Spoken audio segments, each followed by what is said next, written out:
Hello everyone, it's been a minute since I've made a video. This is Anne from the Easing Spirit. There's been a lot of things going on in my life over the last week and a half or so since I've posted a video, and I've had some pretty cool things that have happened. There's a lot, so bear with me. I'm hoping that I'm not going to be all over the place and that I will explain in a way that everybody will understand. So I'm going to go back to probably about 2 weeks ago. I got a reading from somebody. My brother paid for me to have a reading from someone. And I spent some time with this person doing a kind of like a Zoom call, but it was a video chat.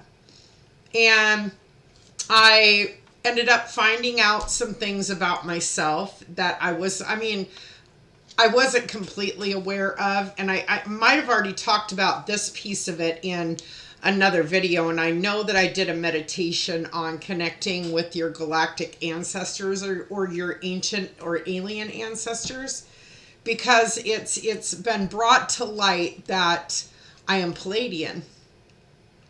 Now I don't know a whole lot about them. I do know that they had a lot to do with stuff millions of years ago here on the planet.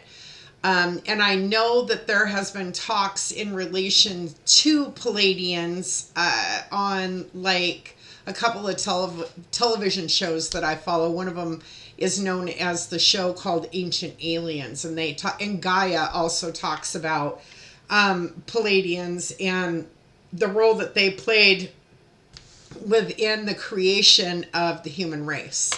Now, some of it resonates with me and some of it doesn't. Some of it, my higher self says, yes, that's legit and you need to pay attention to it.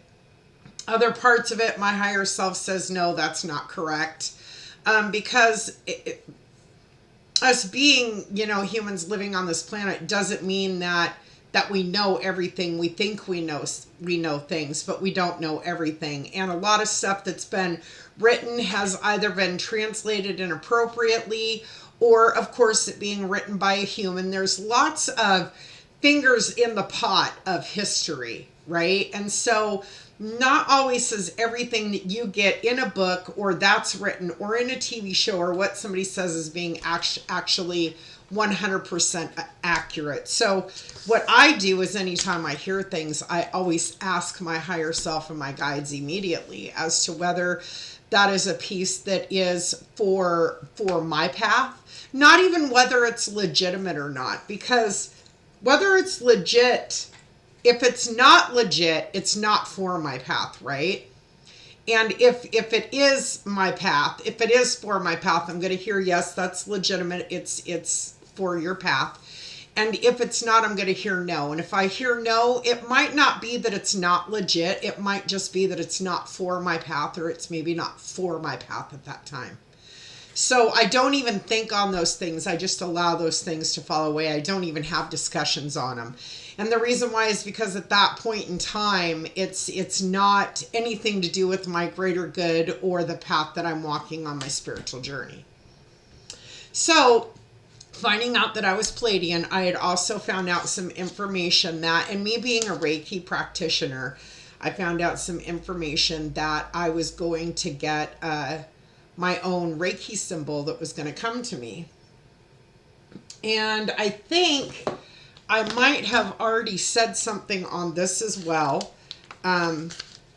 The Reiki symbol that I got that came to me, actually, I don't want to share it because it is a personal symbol. It represents unity, but it doesn't represent unity in the way that you would think, like unity of people. It represents unity in energy, if that makes sense. And what that means is one side of the symbol represents creator and cosmic energy, okay? And the other side of the symbol represents the energy of the person that you are working with in healing, okay? So the symbol that I have now, I've actually been able to meditate on it pretty deeply and understand exactly what its capabilities are, I can use that symbol in place of an entire Reiki session. And it was a very deep meditation that I went into. And the funny thing about it too is, and this is what I'm being told by my guides. Some people might say, no, that's not legit, or maybe it's not legit for them. But I received messages that actually, when Usui Reiki was set up, the meditations that Dr. Usui did, the information that he received, the symbols that he received, all the information that he received in relation to Reiki came from the Pleiadians. Those downloads were coming from them.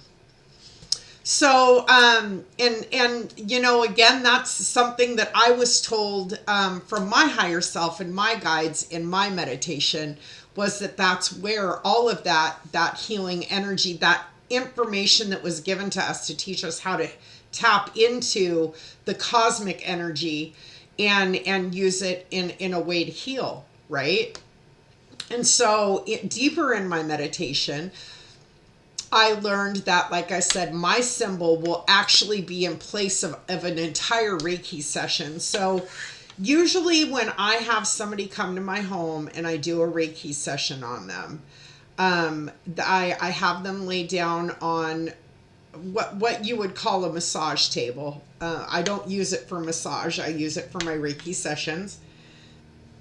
And I always turn on a real high vibrating frequency sound, and I allow that sound to play during the session. And of course, I call in and I ask for assistance from the great creator, Mother, Father, God, Reiki masters past, present, and future, descendants, guides, spirit, angels, archangels, and our ancestors, right? I ask all of them to come in and give assistance in giving this healing to, and then whoever it's for.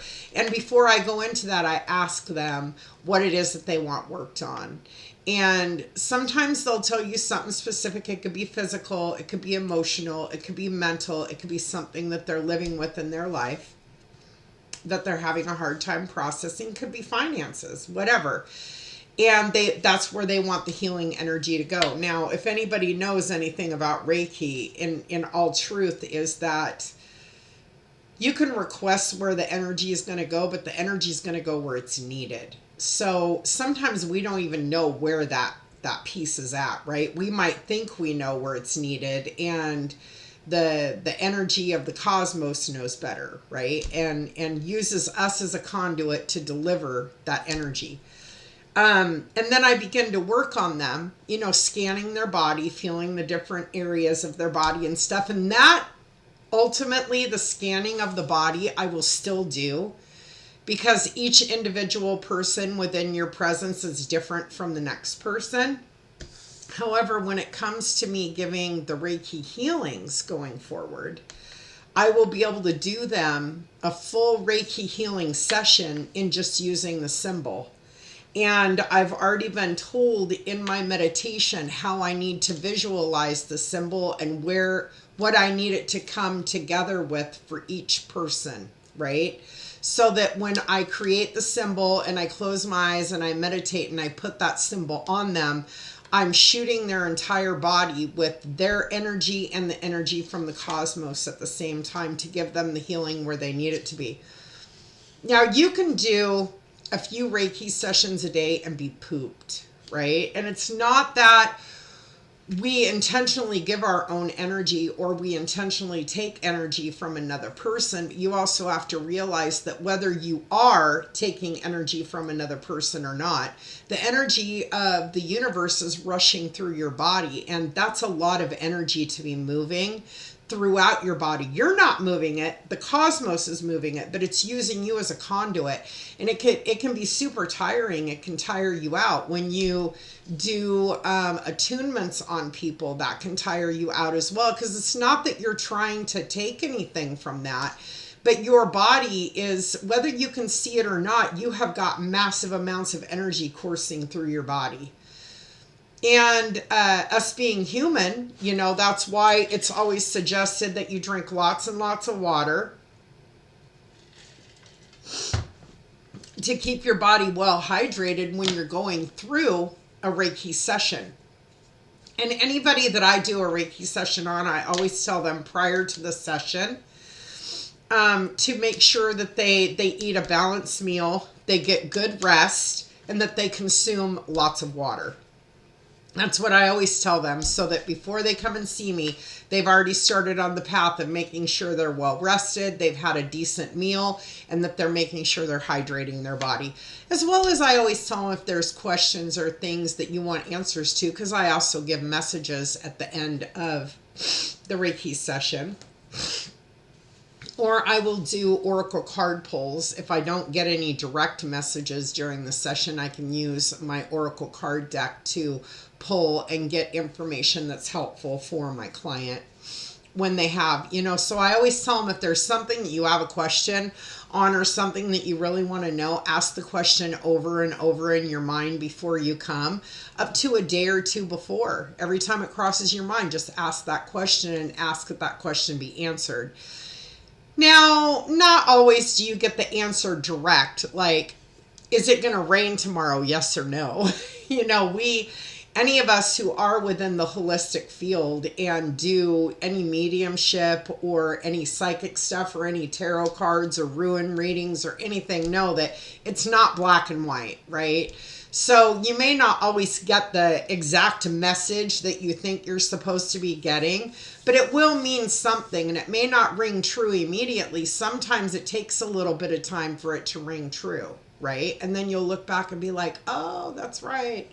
That's what she said was going to happen, or that's what she was telling me to watch out for, or to think about, or to expect, right?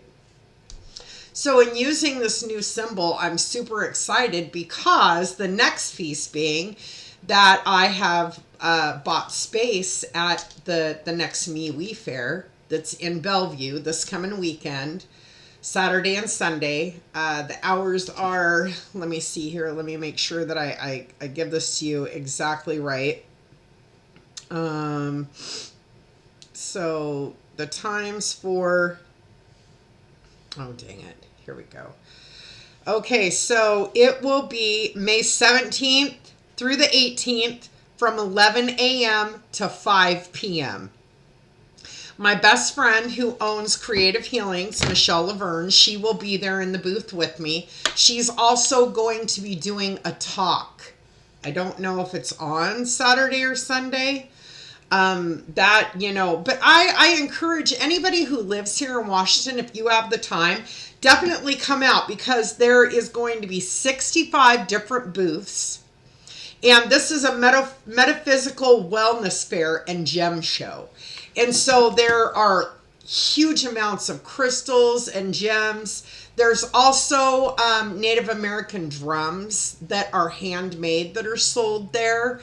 There is lots of aromatherapy. There's candles, there's lotions, there's oils. There are booths for, there's a woman that makes handmade wands, and she sells them, and they're absolutely beautiful, and they're made out of gems and stones, right?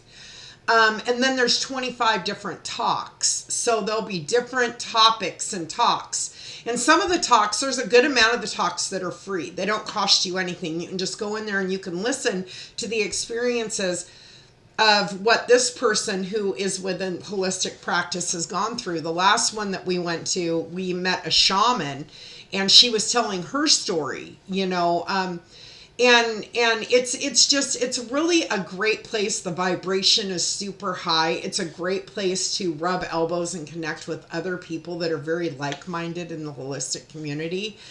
And it's super, super fun. And so that's going to be this Saturday and Sunday. So I didn't just get, and this is funny. So let me roll back just a little bit. So what happened after I had the reading from my brother's mentor, I decided one day to have my brother do a healing on me. And I said to him, "You're giving out all these healings to people," because I've been doing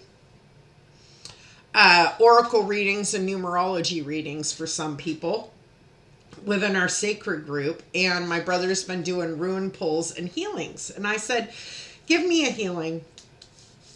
So he did a healing on me, and while we were in that deep healing was when the symbol came to me. But I didn't just get one, I got two. The second one I wasn't completely sure about, and I wasn't really focusing on it yet because I was still trying to understand what the first symbol meant. And my best friend, she has been going through a lot of healing and stuff, and she knows how to do hypnotherapy, past life regression, inner child healing. She knows, she's by far in that way, she's much more educated than I am, and she's much farther on her holistic practitioner path than I am. And she was doing a very deep healing on herself, and my symbol came to her, the second one. And she wasn't actually sure what it represented or what it meant. And then she received a message, and at the end of her meditation, she got a hold of me and she said, what is that second symbol supposed to represent? And she said a couple of things to me, and when she said those things to me, all the hairs on my body stood straight up. And I got these major rolling spirit bumps or goose pimples or goosebumps or whatever you want to call it. I remember back in the day when you would get like a chill up your spine and somebody would be like, "Oh, somebody walked over my grave." I don't know where that ever came from, but I was always told that that meant later on in the future when you were dead, somebody walked over your grave, and that's why you got the goosebumps. But I actually ring true now to goosebumps. I get those when something that's being said is correct. And when she said what she said to me, I had just rolling bumps all over my body. And it totally clicked to me that the second symbol actually represents the healing of past timelines. The healing of intersecting timelines. It's very technical, and I'm definitely going to have to do some deep meditation on understanding exactly what it means and what it represents, because that one is going to be a whole new game. That's a whole new game changer on being able to heal past stuff in past timelines, in your Akashic records. I mean, that's going to be some deep stuff, right? So that was pretty interesting, but it was funny because it was my brother's healing that he gave to me that caused these two symbols to come up for me to, start dabbling in what my own personal Reiki symbols are going to represent and what they're going to mean, because it's my past ancestors, the Pleiadians, that created being able to share that energy when you're healing a person. I don't know, I feel it's almost like, and it's funny because when I talk on it now, I feel like I already know within my cellular DNA that it's legit. That it's so I had a dream last night. Let's go into this. This was really I've started to remember my dreams, and the dream that I had last night had my biological mother. She was in my dream, and she died when I was 22. She's been gone for, gosh, if I'm 53 now, it's 21 years that 31 years. Oh my gosh, 31 years that she's been passed away. And that's my brother and me. We share her as a mom. We have different dads, but she's our mom. And he was 8 when she died. And when after he turned 9, between 9 and 10, he stayed with our auntie for a little bit. He came to live with me, and I raised him after that. But I had a dream about her last night. And she was wanting me to color her hair. And that is something that she liked me to do when she was alive. When I was a young teenager, I used to color her hair for her. And she wanted me to color her hair, and it was like we attempted many times, and for some reason in the dream it just wasn't working out. And then she was gone. I believe she was dead in my dream. And she said to me from, I guess, the heavens or wherever it was that she was, I still want you to color my hair. I want you to color my hair in this picture. And I was looking at a photo of her, and I was thinking to myself, that's not possible. You can't color somebody's hair when they're not physically in front of you. And so all day today I was kind of grappling with this. How is that even possible? That doesn't make sense. And I was wondering, I was struggling over, what does this dream mean? What does this dream represent? What am I supposed to be getting from that? What is my brain? Maybe not even a message.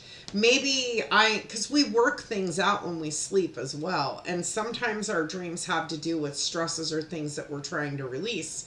And so our mind will play it out in different ways, right?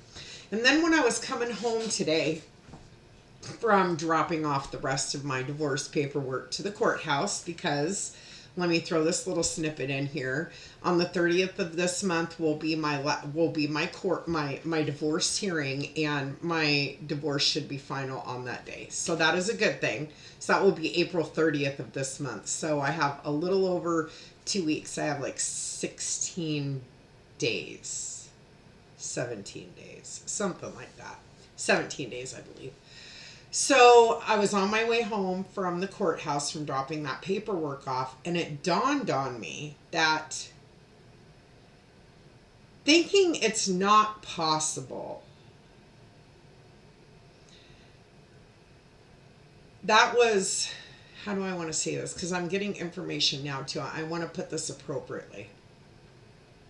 Saying to ourselves something is impossible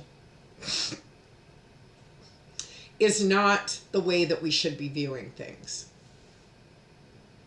Now, granted, it's impossible for me to go outside and pick up a 18-wheeler truck and lift it above my head. It's absolutely impossible for me to physically do that, right? But it's not impossible for me to do it, if that makes sense. So anything that we want or that we see or that we strive for or that we are trying to accomplish or create is all possible. Every bit of it is possible.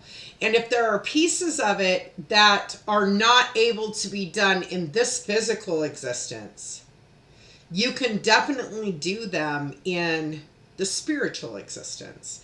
So you can close your eyes and you can see in your mind's eye whatever it is that you need to do to bring what you're trying to accomplish to fruition.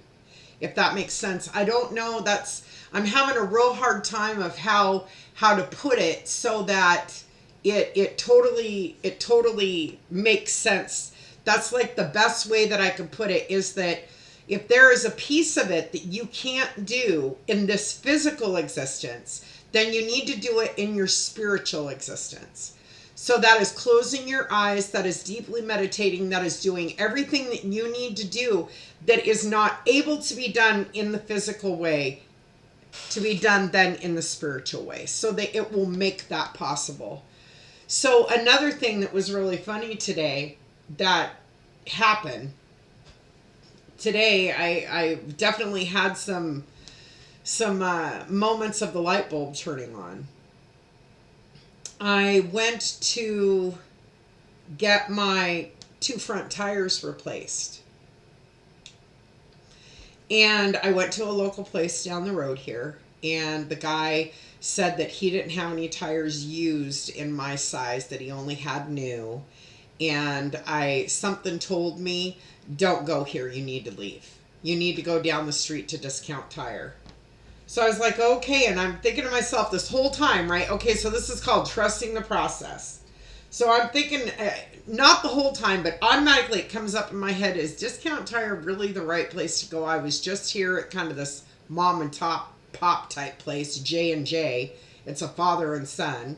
They're Hispanic. They run this tire shop. Is Discount Tire really going to be cheaper than that? Okay, and don't do that. Stop right now. I recently posted something today about immediately when I start thinking a negative way, that as soon as I realize that I'm doing that, I pull myself back and I view it differently. It's really funny that, and it came up today on my Facebook at the same time that I'm dealing with this situation that I'm going to tell you about. So it says,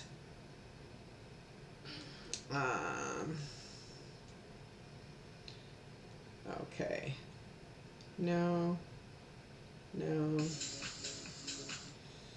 that's not it. Maybe it wasn't on my Facebook. Maybe it was on somebody else's.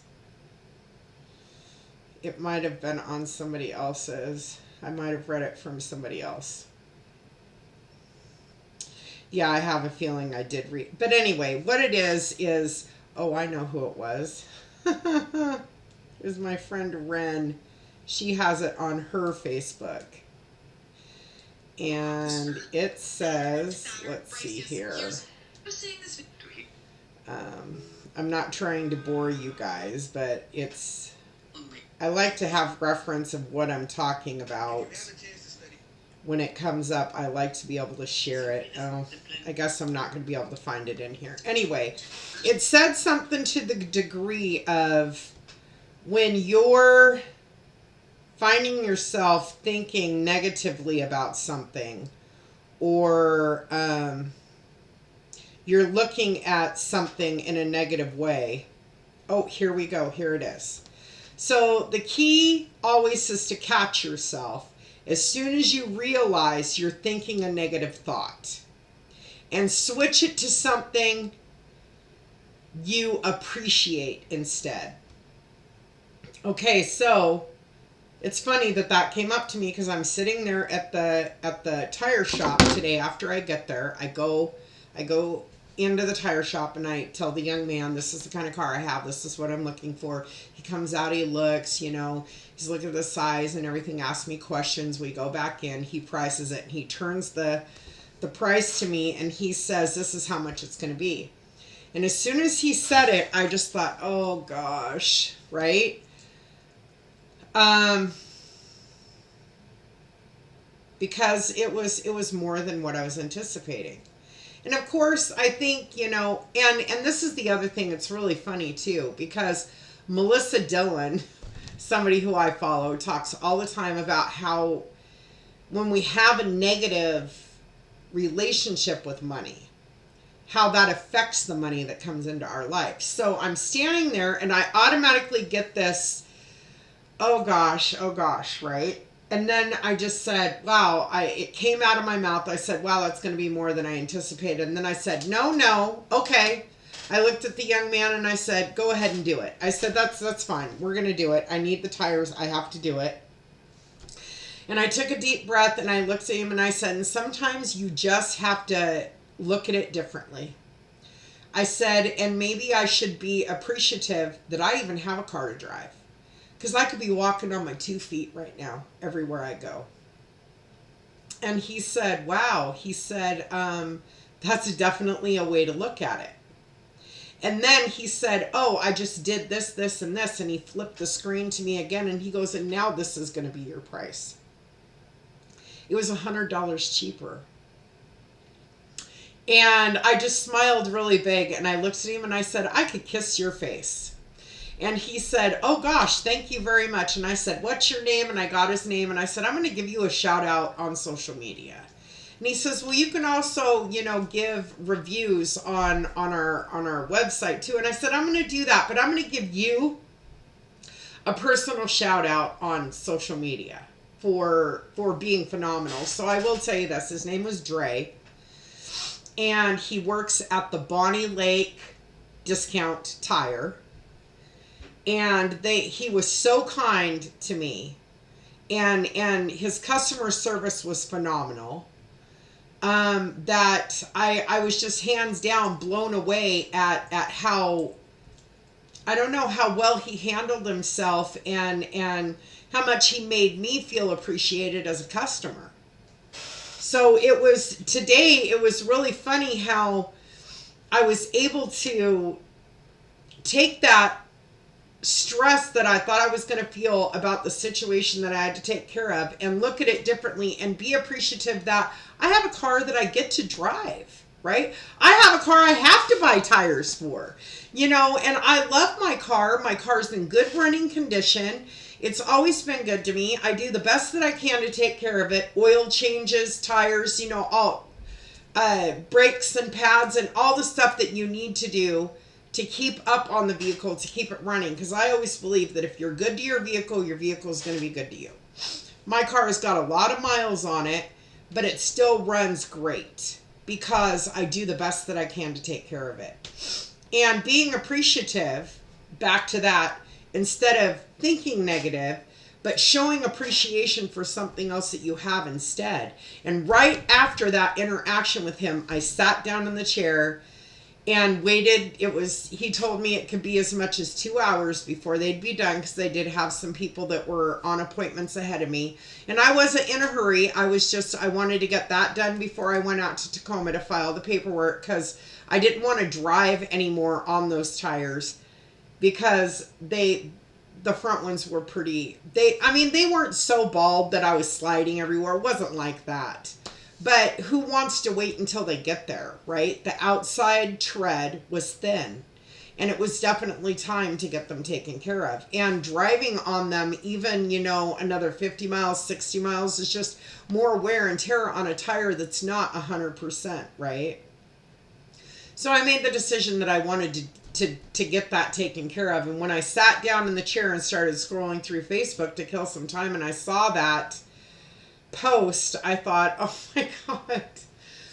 And I do whatever I can now. I notice when I think negatively like that, because I did it today. I was super self-aware. I pulled myself up and said, no, I'm not going to look at it that way. I'm not going to stress about the money that I have to spend. I'm going to be grateful that I even have a car to spend the money on, right? Shifting that negative thought is something that I practice every single day. And I'm actually getting so much better at it now that I'm not having to notice it as much, because I'm not doing it as much as I used to.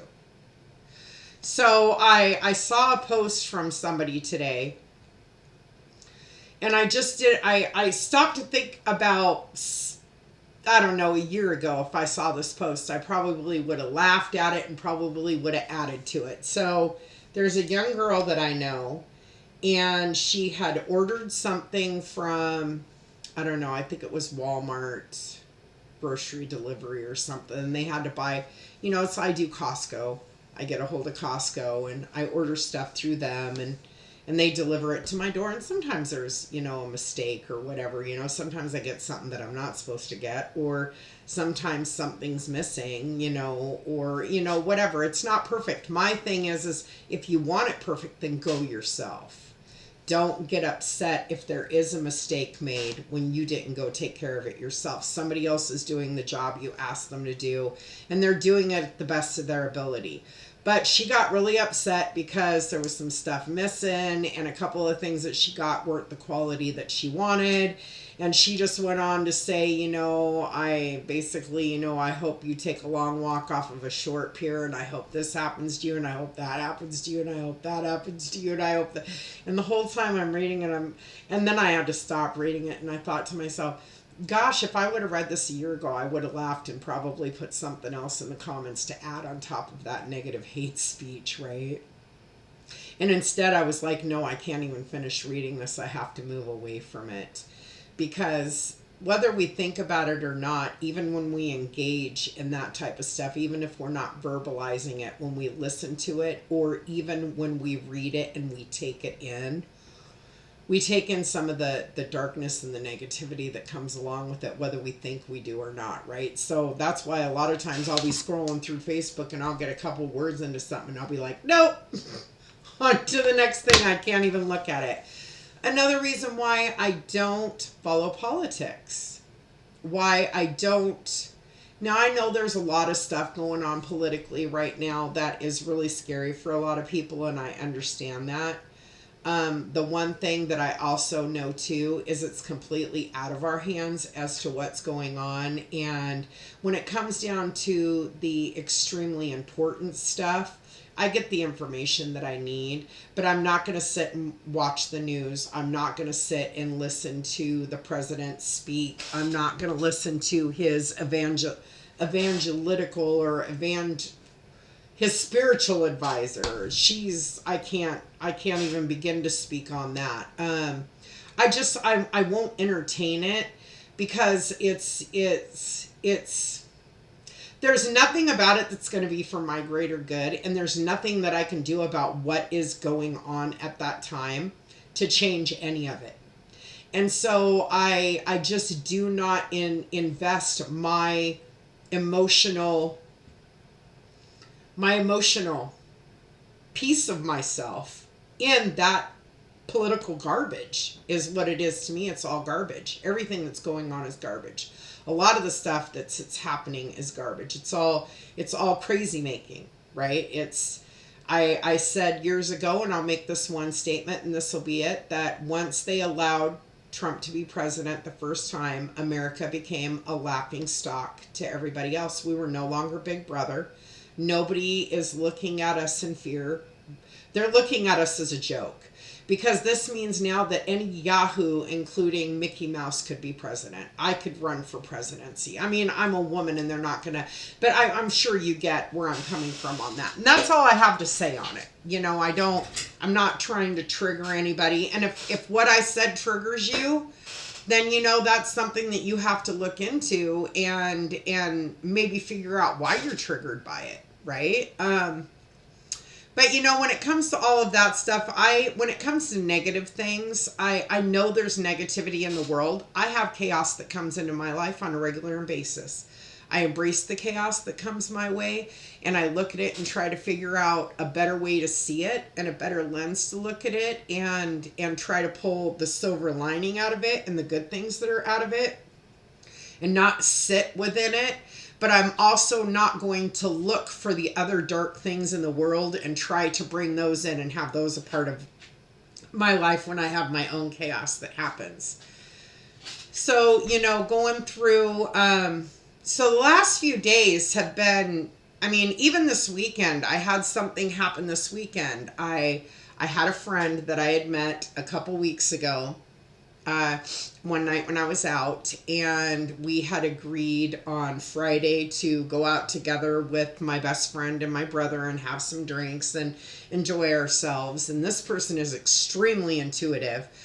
Although the funny thing about it is he has been intuitive his whole life like me, and he acknowledges it, but he seems to think it's something that he has. And this is the one thing that we have to realize is that none of it is what we have. None of it is our power. None of it is ours.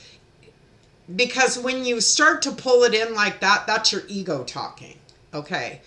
Everything that we do when it comes to mediumship, psychic, when we do cards, when we do energy healing, all of that stuff, we're the conduit, okay? All of us are conduits. We aren't doing anything. We don't independently have power. We're given those gifts and those things from our higher selves and our guides. So he knows that he has these abilities, but he seems to think they're his abilities. And so not trying to change the way that he sees things or perceives things by any stretch whatsoever, because all of us have our journey that we're on, right? And when you're a holistic practitioner and you care about others, you're there to assist them and gently ease them into their own understanding so that the light bulb comes on for them, right? And so it has absolutely nothing to do with, now I got to be a part of this life because I have to change his mind. It's not like that. I want to be able to be a good friend and a support system and have those conversations so that in time he'll come to see that he's a part of the bigger picture like all of us. He's not an individual with gifts. He is a part of the bigger picture that we're all a part of. That we're all a piece in that tapestry of life, right? And we're all a piece in the messages that we give and the manifestations that we put forth, and we're all a piece in setting the right intention, in moving the right energy, in healing the planet and healing each other and giving the message and speaking the truth, right? And my truth is not your truth. My truth is what settles into me each piece that I take and resonates. That's my truth. Okay. Now there is an overall truth. Okay. But each one of us is not a part of the overall piece of the truth. We each have a part in that story of truth. So we don't have to know the whole thing. We just have to know that it's there. Right? And then our truth and our path is what we have to follow and we have to listen to. And we drop little pieces of information, and then our higher selves drop us little pieces of information, and your higher self drops you pieces, and so-and-so's higher self. And then those thoughts and those pieces start to percolate to the surface, and then we start understanding even more and more. And I feel like when you are a spiritual person and you're not surrounded by spiritual people and you have these gifts, but you don't actually have a support system in place because really not anybody else around you is actively practicing or even on that type of a path or wanting to be on that type of a path at all, you can misunderstand things because you're not being supported. And I think it's super important that when you come across somebody who's intuitive and has gifts, that you need to give them support. Because you're on the same journey they're on. You're on your journey, but it's the same because it's spiritual. Excuse me, you're both on a spiritual journey. So you're there to give each other support. And I believe that's super important across the board for all of us who are within the holistic field, to give support to those around us that are in it as also, but maybe they're not understanding their piece. And I'm not going to give him the information that's going to make him understand that piece, but I am going to give him the support so that he can speak it out and be able to work it out and be able to come to the understanding on his own of what his piece is, if that makes sense. So, but these last several days have been super exciting for me, and I'm going to go ahead and end this talk here. And I'm going to say, I hope everybody has a great rest of their day. It's my intention to put on a couple of guided meditations this week too, and maybe one other talk. So we'll see how it goes later on the week. But I thank you for giving me your time. And like I always say, make sure that you live each day in love and light. And namaste. Thanks for coming. Bye.